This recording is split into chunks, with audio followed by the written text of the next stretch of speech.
आता है, अल्लाह की बारगाह में आजिज़ी करता है, परवरदिगार आलम उसको उतना ही बुलंद फरमाता है। और ये आजिज़ी इनकिसारी कब आती है? जब बंदा शरीयत पर अमल पैरा होता है। याद रखिए, बगैर शरीयत पर अमल पैरा हुए कोई वली नहीं हो सकता। शरीयत आजिज़ी सिखाती है। जब शरीयत का इल्म लेता है तो अंबिया की सीरतें देखता है, अंबिया की सुन्नतें देखता है, और जब वो सुन्नतों को देखता है तो उन सुन्नतों को अपने अंदर ढालता है। जैसे कि सुन्नत नबी पर वो फायद होता है, उस पर अमल पैरा होता है, उसमें आजिज़ी और इनकिसारी आना शुरू हो जाती है। तो शरीयत असल होती है। और तसव्वुफ की जो सबसे अहम चीज़ होती है, सूफी वो, वली वो कि जो शरअ पर अमल करता है।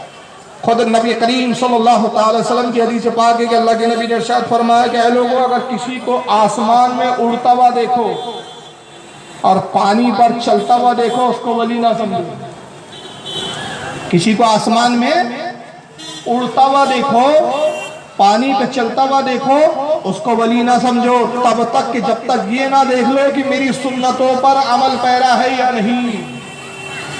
अगर मेरी सुन्नतों का आमिल है, मेरी सुन्नतों पर अमल करने वाला है, तो उसको वली जानो। और देखो कि मेरी सुन्नतों को तर्क करता है, मेरी सुन्नतों को छोड़ देता है, मेरी सुन्नतों पे अमल नहीं करता, तो याद रखो कि वो कोई शोबेबाज है, वो अल्लाह का वली नहीं हो सकता। तो पता चला कि विलायत शरीयत पर अमल का नाम है। सरकार गौसे आजम फतुल गार में फरमाते हैं, ए अजीज, करामत मत देख, इस्तिकामत देख।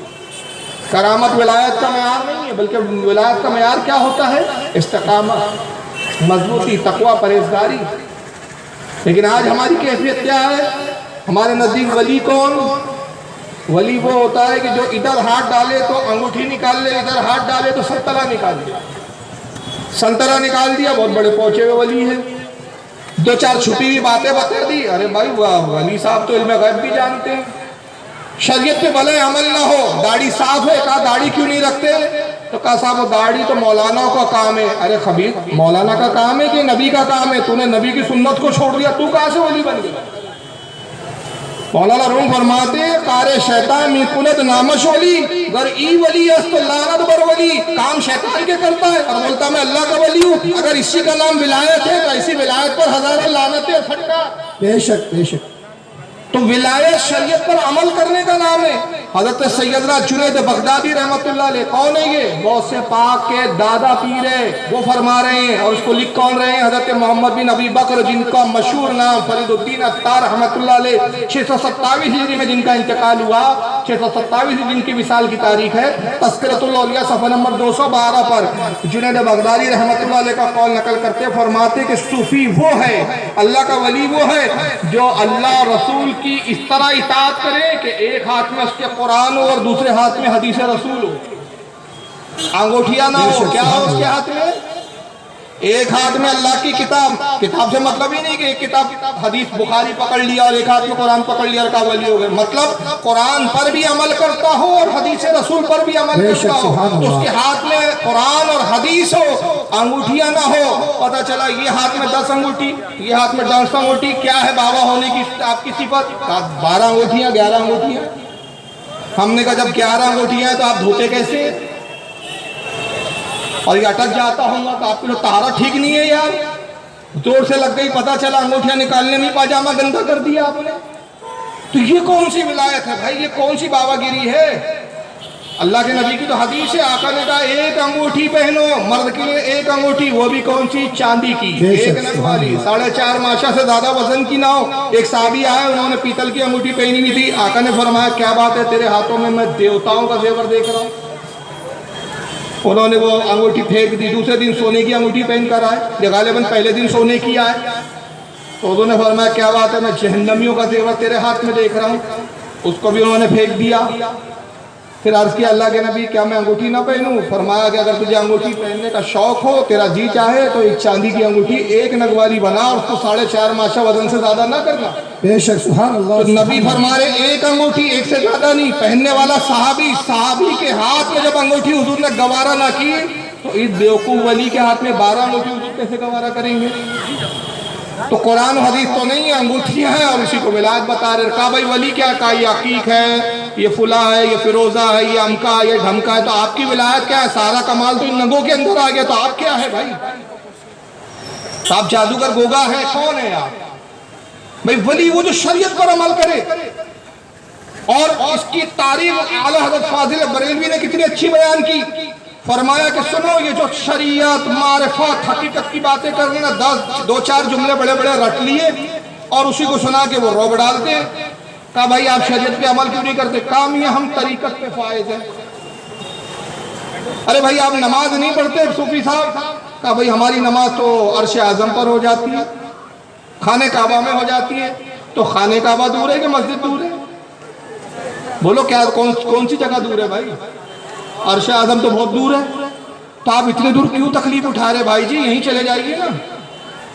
नहीं हम तो अर्श आजम पे जाएंगे। अच्छा एक बड़ी मजेदार बात, खाने काबा में नमाज पढ़ते हैं आप, जोहर की नमाज में आपने खाने काबा पहुंचे तो ये बताइए, निकले यहाँ से थे, अजान यहाँ की सुने, वहां पहुंचे तो आपने वहां नमाज कौन सी पढ़ी? जोहर पढ़ी कि असर पढ़ी? क्योंकि वहां पहुंचे तो असर, वहां का टाइम अलग, यहाँ का टाइम अलग, टाइम भी तो अलग अलग है। तो आप खाने काबा में पढ़ते तो पढ़ते कौन सी है भाई? और जब खाने काबा में नमाज पढ़ते हैं आप, जब अर्श आज़म पे पढ़ते हैं, तो खाना भी वहीं से खा के आ जाया कीजिए ना। जन्नत का खाना, मुरीद का खाना क्यों खा रहे हैं? तो ये सब शोबेबाजी, ढकोसलेबाजी। आला हज़रत फरमाते हैं कि हकीकत कहते किसको है, मारिफत क्या है? फरमाते हैं शरीयत रास्ता है। शरीयत क्या है? रास्ता है। तरीकत सवारी है। रास्ते पे जब आप चल रहे हैं, मंजिल पे जाना है तो सवारी की जरूरत है या नहीं? तो रास्ता है शरीयत, तरीकत है सवारी, और हकीकत है निशाने मंजिल। निशाने मंजिल क्या? आपने देखा होगा कि वो जो लिखे हुए होते हैं, इतने किलोमीटर माइल्स लिखे होते हैं, उसको कहते हैं उर्दू में क्या? निशाने मंजिल, माइल स्टोन। वो पत्थर क्या है? निशाने मंजिल। जो निशान बता रहे हैं कि तुम्हारी मंजिल किस तरफ है, वो हकीकत है। और मारिफत है मंजिल। तो मारिफत की मंजिल पर जाना है तो सवारी भी चाहिए, मंजिल का पता भी चाहिए, और इन सब चीजों पे चलने के लिए रास्ता चाहिए। और रास्ता शरीयत है। तो जब तक इस रास्ते पे चलोगे नहीं तो मंजिल तक पहुंचोगे कैसे? बेशक सुभान अल्लाह। तो शरीयत के बगैर कोई चारा नहीं है। हज़रत सैयदना इमाम अबुल कासिम कुशैरी रहमतुल्लाह अलैह, जो अपने वक्त के बहुत बड़े सूफी है, तसव्वुफ पर एक बड़ी अजीम किताब इन्होंने, इनकी मारकतुल आरा मायनास किताब तसव्वुफ पर, जिनका इंतकाल 465 हिजरी में हुआ। हज़रत इमाम कुशैरी रहमतुल्लाह अलैह 465 हिजरी में जिनका विसाल होता है, उन्होंने एक मशहूर किताब तसव्वुफ पे लिखी जिसका नाम है रिसाले कुशैरिया, सफ़ा नंबर 54। उसमें फरमाते हैं कि अल्लाह की बंदगी को लाजिम करना शरीयत है। अल्लाह की इबादत, अल्लाह की बंदगी को लाजिम करना क्या है? शरीयत। और उसकी रुबूबियत का मुशाहिदा करना हकीकत है। लिहाजा जो शरीयत हकीकत की ताईद के बगैर हो वो मकबूल नहीं, और जिस हकीकत के साथ शरीयत की पाबंदी ना हो वो बेफायदा। यानी कहते हैं कि शरीयत के बगैर अमल किए हुए हकीकत को नहीं पा सकता। और हकीकत उस वक्त मिलती है कि जब शरीयत पर अमल पैरा हो। तो कुर्ब खास खुदाबंदी में जाना है, तरीकत मारफत हकीकत की मंजिलों तक पहुंचना है, इन पर फायद होना है तो शरीयत पर अमल करना लाजमी है। और यहाँ तक कि इमाम मालिक रहमतुल्लाह ताला अलैह, ये अपने वक्त के मुहद्दिस भी है, सूफी भी है। हर मुहद्दिस, हर इमाम सूफी रहा है। इमाम मालिक रहमतुल्लाह ताला अलैह फरमाते हैं कि जिसने शरीयत का इल्म हासिल किया, जिसने शरीयत का इल्म हासिल किया लेकिन तसव्वुफ को छोड़ दिया, वो गुमराह हो गया। जिसने शरीयत को तो इल्म हासिल कर लिया लेकिन तसव्वुफ का इल्म हासिल नहीं किया, वो गुमराह हुआ। और जिसने शरीयत का इल्म हासिल नहीं किया, डायरेक्ट तसव्वुफ में वो कदम रख दिया, फरमाते वो जिंदीक हो गया, गुमराह और बददीन हो गया। तो शरीयत भी जरूरी, तसव्वुफ भी जरूरी। यानी दूसरे लफ्जों में मैं कहूँ कि एक शख्स आलिम बन गया तो आलिम बनने के बाद उसको तसव्वुफ में जाना जरूरी, और जो सूफी साहब बैठे हैं उनको शरीयत जानना जरूरी। तो शरीयत और तसव्वुफ जो है, शरीयत और मार्फत, जितनी चीज़ें हम बातें कर रहे हैं, शरीयत के साथ तसव्वुफ है, तसव्वुफ के साथ शरीयत है, ये लाजिम और मलजूम है। इन दोनों के बगैर मंजिल तय नहीं हो सकती। और आला हज़रत फाज़िल बरेलवी रज़ियल्लाहु ताला अन्हु फतावे अफ्रीका में इमाम मालिक रहमतुल्लाह अलैह और बहुत सारे बुजुर्गों का कौल नकल करते हैं कि हमारे बुजुर्गान दीन फरमाते हैं कि जो जाहिल सूफी हुआ, शरीयत का इल्म हासिल नहीं किया, जाहिल है मुतलक, शरीयत जानता नहीं, और डायरेक्ट सूफी और तसव्वुफ की राह में कदम रख दिया, तो फरमाते हैं कि उसकी हालत ये होती है कि शैतान उसके नाक और मुंह में लगाम डाल देता है, जैसे किसी जानवर के लगाम डाली जाती है, गधे और बैल और गाय के जो मुंह में लगाम डाल दी जाती है, घोड़े के मुंह में लगाम डाल दी जाती है, इस तरह शैतान उसके नाक में नुकेल लगाम डाल देता है और अपनी मर्जी से जिस तरफ चाहता है उसको हाँकता है। तो शरीयत के बगैर तरीक़त पे फायद नहीं हुआ जाता। लेकिन आज तरीक़त किस चीज़ का नाम है हमारे यहाँ? जितना खिलाफे शरीयत बात करोगे उसको तरीक़त बोलते हैं हमारे। जितनी बेअमली होंगी उसको हम मारिफत कहते हैं, और जितनी ऐश इशरत की ज़िंदगी हो कहते हैं हम हकीकत के मंजिल पर फायद। लेकिन हकीकत मारिफत क्या है, इसको बड़े बेहतरीन अंदाज में हज़रत शेख फरीदुद्दीन गंज शकर रहमतुल्लाह ताला अलैह उनकी मलफूज़ात में खुद फरमाते हैं। गरीब ने हज़रत शेख फरीदुद्दीन गंज शकर रहमतुल्लाह अलैह के बाद एक शख्स आता है और आने के बाद अर्ज़ करता है कि हुज़ूर मैं एक मसला पूछने आया हूँ। फरमाया पूछो क्या मसला है? हुज़ूर मसला ये है कि ज़कात मुसलमान पर कितनी फ़र्ज़ है। हज़रत शेख फरीदुद्दीन रहमतुल्लाह अलैह ने फरमाया ये बताओ कि तुम्हें शरीयत की ज़कात बताऊँ कि हकीकत की ज़कात बताऊँ कि मारिफत की ज़कात बताऊँ? हुज़ूर तीन ज़कातें कहाँ से हो गई? ज़कात तो एक ही है, ज़कात है। फरमाया नहीं, हम सूफिया के नज़दीक तीन ज़कातें, उलमा के नज़दीक ज़कात एक ही है, लेकिन हम सूफिया के नज़दीक तीन ज़कातें। तो कहा हुज़ूर तीनों ज़कातें बता दें कि ये तीन कौन सी ज़कातें? तो फरमाया सुनो, शरीयत की ज़कात ये है कि अल्लाह ताला अगर तुझे 100 रुपया दे तो 97.5 रुपये अपने पास रख, 2.5 रुपये अल्लाह की राह में खैरात कर, 2.5% निकाल लिए शरीयत की ज़कात है। हकीकत की ज़कात ये है कि 2.5 रुपये अपने पास रख और 97.5 रुपये अल्लाह की राह में दे दे। और मारिफत की ज़कात ये है कि कुछ भी ना रख, सब कुछ अल्लाह की राह में लुटा दे, खर्च कर दे और फिर अल्लाह पे तवक्कल करके बैठ जाए। ये मारिफत की ज़कात है। तो सब कुछ कुर्बान कर देना और सिर्फ अल्लाह की तरफ लौ लगाना, ये मारिफत है। अल्लाह की राह में खर्च कर देना और अपने लिए कम रखना, दूसरों के लिए ज़्यादा पसंद करना, ये हकीकत है। और शरीयत क्या है कि जो अल्लाह ने नाफिज किया मुसलमानों पे कि ज़्यादा तुम रखो, थोड़ा बहुत निकाल दो, ये शरीयत है। तो अगर आप वाकई सूफी है और हकीकत और तरीकत की बातें कर रहे तो होना ये चाहिए कि 97.5 रुपए लोगों को दीजिए, 2.5% खुद रखिए, मगर सबसे ज्यादा माल इन्हीं के पास। अब मारिफत और तरीकत की बातें हो रही है, सबसे ज्यादा कव्वालों पे लूट ये लुटाते। भाई जी आप जब सूफी है तो ये पैसा आया कहाँ से कि जो आप कव्वालों पे लुटा रहे हैं लाखों रुपया? तो सबसे बड़े दुनियाबाज तो आप हो गए साहब, सबसे बड़े दुनिया के जानने वाले तो आप हैं। तो पता चला कि ऐसे वली नहीं होते। वली कौन होते? शरीयत पर जो अमल पैरा हो। और शरीयत तो छोड़िए, सूफिया इकराम वो होते जो सिर्फ शरीयत पर अमल नहीं करते बल्कि तक़वा और परहेज़गारी पर, जहाँ शरीयत के हुक्म होते उससे भी बढ़कर वो अहकामों को बजा लाते हैं, तब वो मारिफत और हकीकत की मंजिलों में कदम रखते हैं। इमाम आज़म अबू हनीफा रज़ी अल्लाह ताला अन्हु दरिया के किनारे बैठे हुए और अपने जुब्बे को पानी से साफ कर रहे हैं। सफ़ेद बेहतरीन जुब्बा पहने हुए हैं और उसको पानी से धो रहे हैं, रगड़ रहे हैं। तो एक शख्स करीब पहुंचा, देखे साहब इमाम अबू हनीफा कर क्या रहे हैं। तो बड़ा हैरान हो गया, देखा ये जुब्बे पर, सफ़ेद जो जुब्बा था उस पर एक बारीक सा कीचड़ का दाग था। कीचड़ होता है ना बारिश में जब मिट्टी का होता है, मिट्टी का एक बारीक से नुक्ते के बराबर दाग, और उस दाग को हज़रत इमाम आज़म अबू हनीफा रगड़ रगड़ के धो रहे हैं।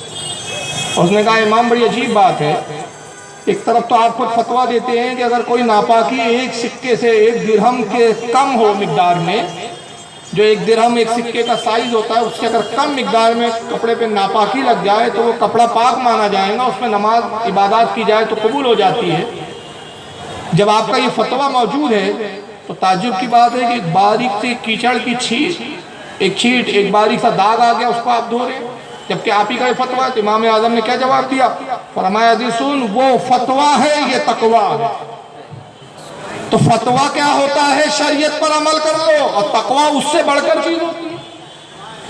और इस ताल्लुक से जब मैं तकवा परहेज़गारी की बातें करता हूँ, बयान करता हूँ, तो मुझे ये वाक़या जब तारीख में मैंने पढ़ा तो मैं हैरान हो गया कि खुदा की कसम तकवे की इससे बड़ी और आला मिसाल नहीं मिल सकती।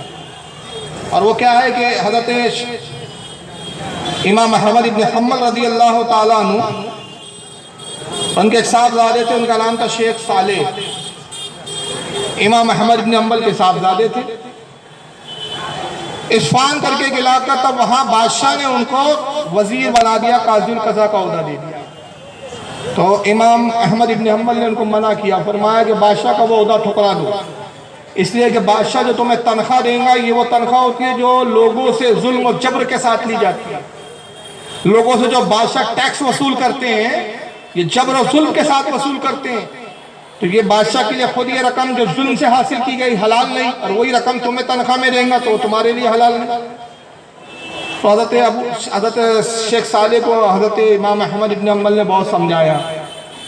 चुनांचे बाद में ये हुआ कि भाई वो इमाम अहमद इब्न हम्बल से अलहदा रहने लगे, उन्होंने घर बदल दिया।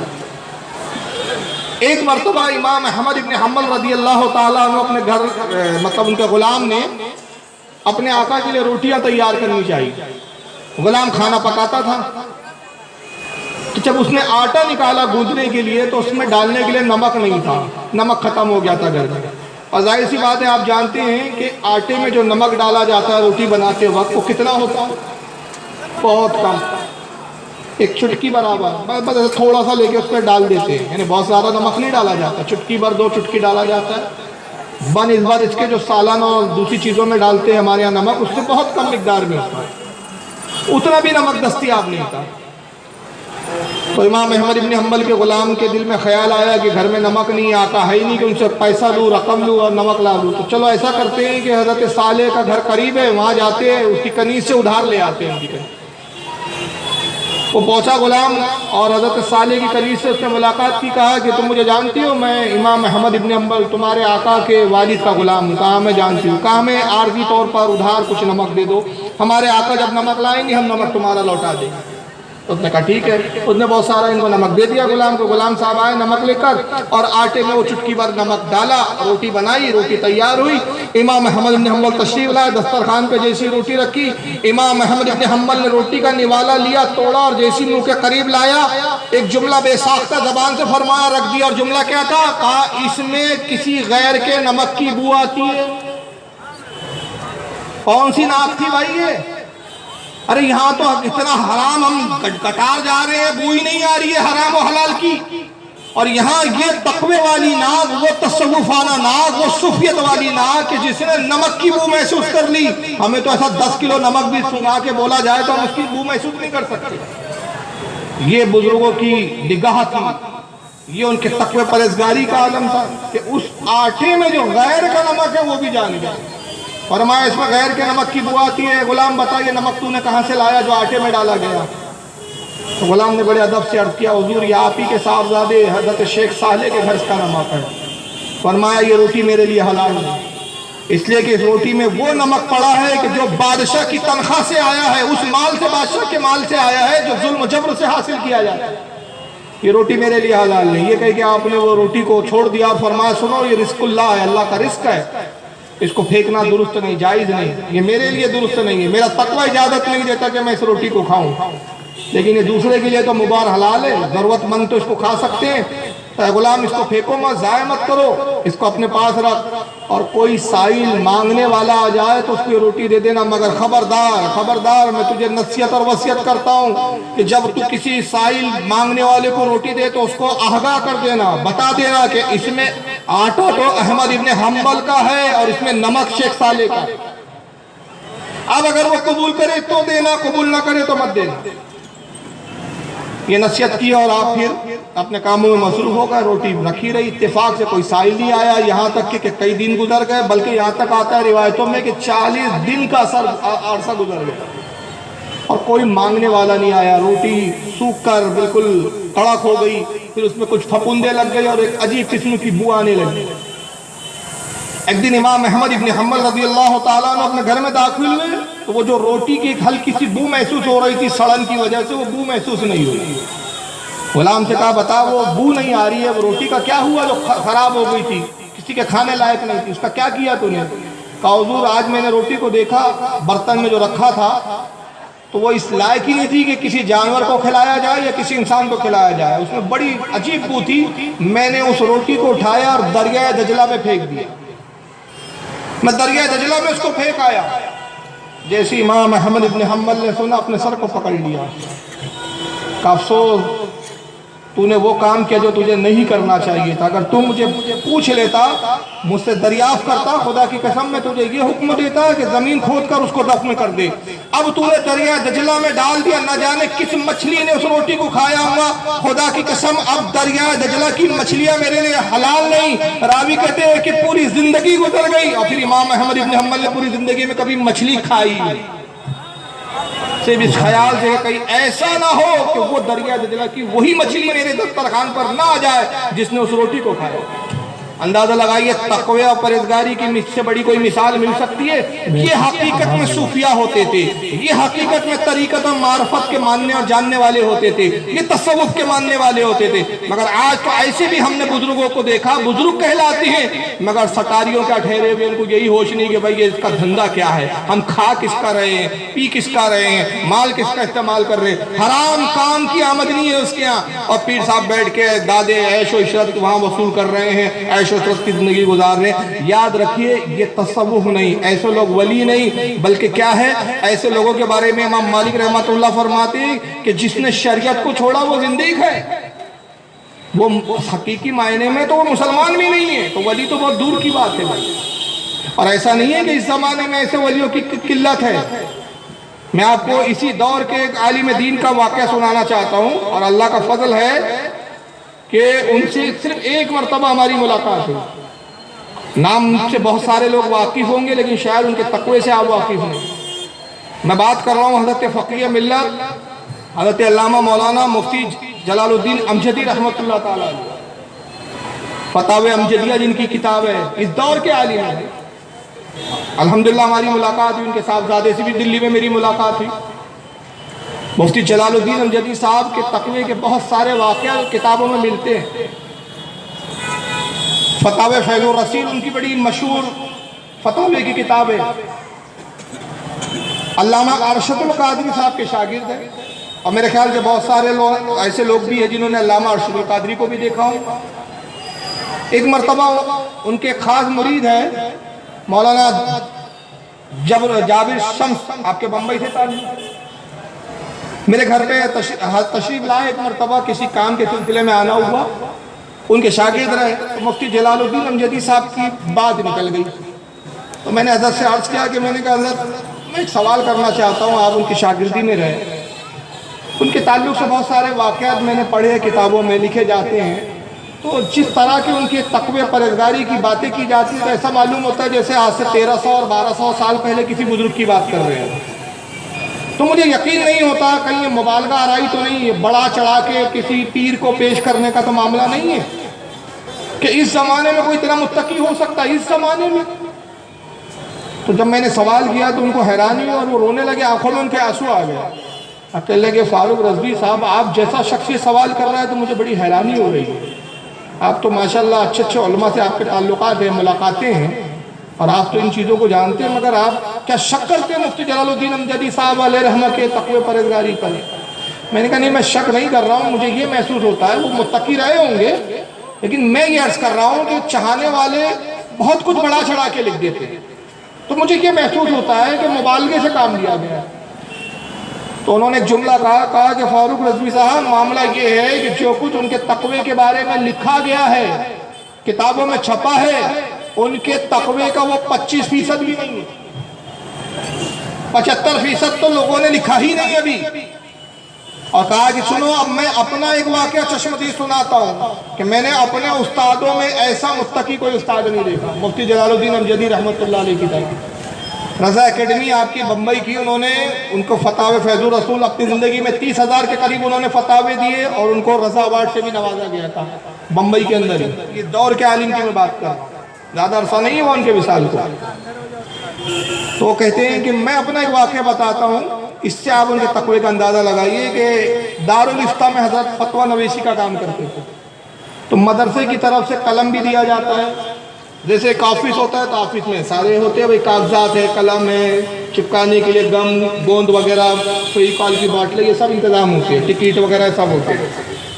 तो फतवा लिखते थे। एक मरतबा मुझे बुलाया, कहा कि मौलवी साहब एक तकलीफ उठाएंगे आप? मैंने कहा हुजूर हुक्म दीजिए। कहा एक रिफिल ले आइए। उस ज़माने में पेन, आजकल तो कैसा पेन कैसे आते, यूज एंड थ्रो वाले पेन आते हैं। इन्हें पेन इस्तेमाल कीजिए, सस्ते हो गए, 5 रुपये 10 रुपये के पेन इस्तेमाल करो, फेंक दो। उस ज़माने में क्या होता था, थोड़े पेन महंगे महसूस होते थे। यानी उस वक्त हालत ये थी, रुपये की वैल्यू थी, तो 30 पैसे की रिफिल आती थी। आप में से बहुत से लोग होंगे जिन्होंने पेन में रिफिल बदला होगा। बात समझ में आ रही है ना? नए बच्चे नहीं समझ रहे होंगे रिफिल क्या बता रही है। 30 पैसे की रिफिल आती थी, रिफिल खत्म हो गई, दूसरी रिफिल ला के उसी पेन में डाल दी जाती थी। तो मुझसे कहा कि आप एक काम कीजिए, एक रिफिल ले आइए। तो वो कहते हैं कि मुझे थोड़ा हैरानी हुई कि यहाँ पेन वगैरह तो सब रखे हुए हैं, ये रिफिल क्यों बुला रहे हैं? हो सकता है भाई ये पेन खराब हो गए, चल नहीं रहे। तो वो एक 30 पैसे की एक रिफिल ला के दे दी हजरत को। हजरत ने कहा बैठिए, मुझे आपसे एक और काम। अब ये बैठे, तो उस वक्त 2 किस्म के लेटर चलते थे। अब आजकल तो लेटर दिखते भी नहीं भाई। एक पीले कलर का कार्ड आता था और एक वो अंतरदेशी बोलते थे, वो हल्के ग्रीन कलर का आता था, वो बड़ा आता था, उसमें ज़्यादा लिख पाते थे, वो थोड़ा महंगा होता था।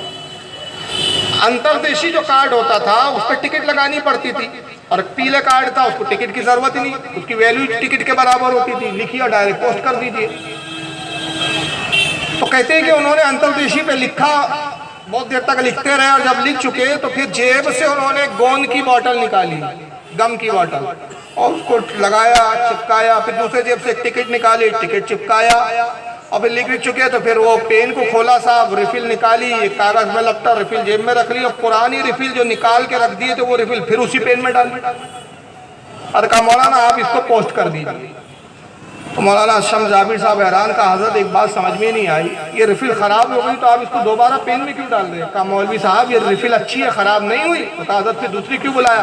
कहा मियाँ बात ये है कि ये जो पेन में अंदर रिफिल है, ये मदरसे की रिफिल है जो मुझे फतवा लिखने के लिए दी गई है, और जो मैंने खत लिखा ये मैंने अपनी बीवी को लिखा है। तो मेरे इश्क, मेरे तकवे ने गवारा ना किया कि मैं अपनी बीवी के लिए जो खत लिख रहा हूँ अपने काम के लिए, वो उसके लिए मदरसे की रिफिल का इस्तेमाल। बताइए इस दौर में बहुत अच्छा। तो ये हकीकी वली है, मगर हम ऐसे वलियों को नहीं समझते। क्यों? ये सोम धतूरे नहीं करते, ये अंगूठियां नहीं पहनते, ये कव्वालियों में नहीं बैठते, तो हम कहते हैं अरे ये तो मौलवी है यार, इनका क्या तकवा अकवा, ये सब फजूल लोग हैं। हमको कौन सा वली पसंद है? जो अंगूठी जो दारू पीने वाले के भी साथ हो, शराब पीने वाले के भी साथ हो, सट्टा लगाने वाले के भी, सब आ जाओ, सर्वधर्म संभावना, आओ नाचो गाओ, ये है विलायत, ये है तरीका, इसको हम विलायत कहते हैं। ये है तरीकत। खुदा की कसम ये तरीकत और विलायत नहीं होती, वरना वली क्या होते? हजरत सैयदना इब्राहिम इब्ने अदहम रहमतुल्लाह अलैह, नाम सुना है इस बुजुर्ग का कभी? हमने बुजुर्गों को पढ़ा ही कहाँ है? हमने तो अंगूठीबाज वलियों को देखा है। आज हमने जानने की कोशिश ही नहीं की हम सुन्नियों ने कि हकीकत में वली थे कौन और होते कौन है। इब्राहिम इब्ने अदहम वो थे जो बल्ख के, ईरान का एक इलाका शहर है बल्ख, बल्ख के बादशाह थे। तख्त को ठोकर मार दी, फकीरी की जिंदगी इख्तियार कर ली, सूफी बने, और तकवा परहेजगारी में वो मयार हासिल किया। सरकार ख्वाजा गरीब नवाज के सिलसिले में आते हैं दादा पीर है गौसे हजरत ख्वाजा गरीब नवाज के। किसके दादा पीर है? गरीब नवाज के, जिनका नाम लेके हमारी जबानें नहीं थकती, उनके पीर साहब। जब बादशाह को ठोकर मार दी तो उन जब घर से निकले थे महल छोड़ के, तो एक बेटा और एक बेटी छोड़कर गए थे। तो साहब वो बच्चे जब जवान हुए तो ये अपने वालिद को तलाश करते रहे। बड़ी तलाश और जुस्तजू के बाद हरम के अंदर हज के मौके पर बच्चों की अपने बाप से मुलाकात हुई। तो बेटी ने जिद की, बड़े तफसीली वाकयात है, वक्त उतना है ही नहीं। बहरहाल बेटे का तो इंतकाल उसी हज के दौरान हो गया। बेटी ने जिद की कि हुजूर अब मैं अब्बा जान महल नहीं जाऊंगी, अब आप ही के साथ रहूंगी। बेटी की जिद पर अपने साथ रख लिया। कुछ सालों और कुछ अरसे के बाद बेटी भी बाप के रंग में रंग गई। वही तकवा था, वही परहेजगारी थी, वही कनात पसंद। अब बेटी जवान हुई तो हजरत को फिक्र हुई कि कोई नेक और साले लड़का मिल जाए तो मैं अपनी बेटी का निकाह कर दूं। बड़े बड़े अमीरों कबीरों के पैगाम आने लगे, क्योंकि शहजादी थी, ये भी बादशाह थे, बादशाह की बेटी थी, हसीन और जमील थी, हुस्न के चर्चे होने लगे। बड़े अमीर और कबीर के पैगाम आए, लेकिन आप उन पैगामों को ठुकरा देते थे। हज़रत सैयदना इब्राहिम इब्ने अदहम रहमतुल्लाह अलैह एक मरतबा मस्जिद में गए, देखा कि एक नौजवान इबादत कर रहा है। दूसरे दिन भी उसको इबादत में देखा। फिर आप उसका मुहासबा करने लगे, उस पर निगरानी रखे, तो आपने देखा कि ये भरी जवानी में, कि जिस जवानी में लोग ऐशो इशरत की तरफ पीछा किया, देखा कि साहब आबादी से कुछ दूर एक झोपड़ी बनाई हुई है, उसी झोपड़ी में रहता है और रात रात भर इबादतों में गुजार देता है। इतने अरसे में हज़रत इब्राहिम इब्ने अदम रहमतुल्लाह अलैह से बड़े मुतासिर हुए। फिर एक दिन आप उसको मस्जिद में उसको अपने करीब बुलाया और कहा कि नौजवान, मैं बहुत दिन से तुम्हारे मामूलात को देख रहा हूँ, क्या तुम मेरे बारे में कुछ जानते हो? तो नौजवान ने कहा, हुजूर मैं जानता हूँ कि आप इब्राहिम इब्ने अदम हैं, आपकी विलायत के तो चर्चे हैं, आपके तक़वा और परहेज़गारी की तो लोग मिसालें पेश करते हैं। कहा, नौजवान सुनो, मेरी एक बेटी है, बड़े बड़े अमीर और वज़ीर और बादशाहों के पैगाम हैं, लेकिन तुम जानते हो कि दुनियादारी जिसको मैंने खुद छोड़ दिया, तो मैं अपनी बेटी के लिए सब पैसे पसंद करूँगा। तो मेरे ख्याल में तुम मेरी बेटी के लिए बड़े मुनासिब हो, अगर तुम्हें मंजूर हो तो क्या तुम मेरी बेटी से निकाह करना चाहोगे? नौजवान खुश हो गया, कहा, हुजूर आप जैसे वली कामिल, मुत्तकी, परहेज़गार, इस दौर में आपसे बड़ा किसी को हम वली नहीं जानते। ऐसे वली की बेटी मेरी बीवी बने, इससे बड़ी मेरी खुशकिस्मती और क्या हो सकती है? हुजूर मुझे रिश्ता मंजूर है, मगर आप जान लें कि मैं बड़ा फाका कश हूँ। बाज़ औक़ात ये होते हैं कि मेरी ज़िंदगी फाकों में गुजरती है। फरमाया, इसकी कोई परवाह नहीं, अल्लाह खिलाने और पिलाने वाला है। अपनी बेटी के पास आए और कहा कि मैंने एक नौजवान तुम्हारे लिए पसंद किया। बेटी ने कहा, अब्बा जान, जो आपने पसंद किया, खुदा की कसम आपकी पसंद गलत नहीं हो सकती, मैं राज़ी हूँ। नौजवान को बुलाया, कल हम असर के बाद अपनी खानका में तुम्हारा निकाह कर देंगे। असर में मुख्तसर सी एक रस्म मुनक्किद हुई, मुरीदीन की जमात में निकाह हो गया और जब रात आई तो बेटी को रुखसत कर दिया। इब्राहिम इब्ने अदम रहमतुल्लाह अलैह की बेटी अपने शोहर के साथ, नई नवेली दुल्हन अपने शोहर के साथ उसी कुटिया में कदम रखती है। और जब कुटिया में दाखिल हुई तो दुल्हन की आदत होती है, दुल्हन के हर किसी की आदत होती है कि जब हम किसी के घर में जाते हैं तो थोड़ा निगाह इधर उधर देखते हैं, घर का जायज़ा लेते हैं। उसने अपनी कुटिया का जायज़ा लिया, एक कमरा है कुटिया का, देखती है तो क्या एक जगह मुसल्ला बिछा हुआ है, मिट्टी के 2-4 बर्तन रखे हुए हैं, एक पानी का मटका है पानी पीने का, उस पर एक मिट्टी का ही जो है रिकाब उस पर ढकी हुई है, और झोपड़ी में एक ताक है, एक छोटा सा एक खिड़की जैसा बना है और उसमें मिट्टी के एक के ऊपर 1-2 बर्तन रखे हुए हैं। वो दुल्हन जो थी नई नवेली इब्राहिम इब्ने अदम रहमतुल्लाह अलैह की शहजादी, वो उस बर्तन की तरफ जाती है। बर्तन को उठाया, देखा तो उसमें एक रोटी रखी हुई थी।